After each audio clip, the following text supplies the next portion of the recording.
চাপৰি এটা নবজালে খুব বেয়া লাগিলে দেই কিয় বাৰু এতিয়া মই ডাঙৰকে এটা হাত চাপৰি শুনিব বিচাৰো প্ৰথমতে সকলোৰে পৰা ডাঙৰকৈ আৰু ডাঙৰকৈ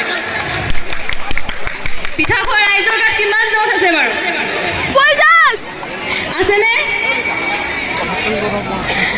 ঠিক আছে আমি বিহু নাচিম আৰু